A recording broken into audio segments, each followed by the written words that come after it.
नमस्कार, आपण बघत आहात भिवापूर टाइम्स, सर्वसामान्यांचा साथीदार। शेतकऱ्यांच्या विविध मागण्यांसाठी प्रहार जनशक्ती पक्षाचे अध्यक्ष बच्चू कडू यांच्या नेतृत्वाखाली महाएल्गार मोर्चाने नागपुरात धडक दिली आहे।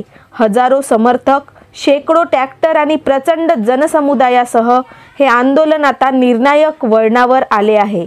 28 ऑक्टोबर पासून नागपूरमध्ये सुरू झालेले शेतकरी, शेतमजूर आणि दिव्यांग बांधवाच्या विविध 17 मागण्यांसाठी ह्या मोर्चाने नागपूर गाठले आहे। संपूर्ण राज्याचे लक्ष नागपूरकडे लागले आहे।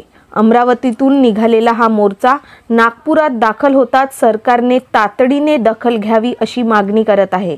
माजी राज्यमंत्री बच्चू कडू यांनी स्पष्ट केले आहे, कर्जमुक्तीचा शासन आदेश GR निघाल्याशिवाय हे आंदोलन थांबणार नाही। कारगाव पंचायत समितीचे प्रहारचे उमेदवार रोशन गायधने, उपसरपंच मोखेबर्डी, तालुका अध्यक्ष प्रहार भिवापूर यांच्या नेतृत्वात भिवापूरवरून नागपूरला कर्जमाफी आंदोलनाकरता 500च्या वर शेतकरी नागपूरमध्ये आपला बिराड घेऊन आले आहेत।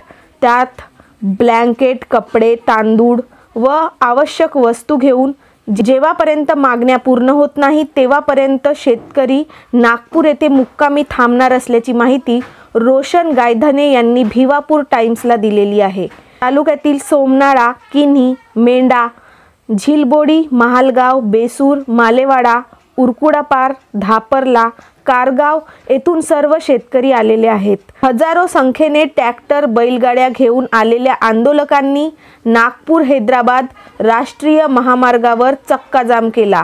त्यामुळे 20 किलोमीटर पर्यंत वाहनांच्या लांबच लांब रांगा लागल्या। शेतकऱ्यांच्या कर्जमुक्तीसाठी, शेतमालाला हमीभाव मिळावा यासाठी, तसेच दिव्यांग आणि मेंढपाळ बांधवाच्या न्याय हक्कासाठी बच्चू कडू यांनी सरकारला थेट इशारा दिलेला आहे। आंदोलनामागची शेतकऱ्यांची तीव्र भावना व्यक्त होत आहे।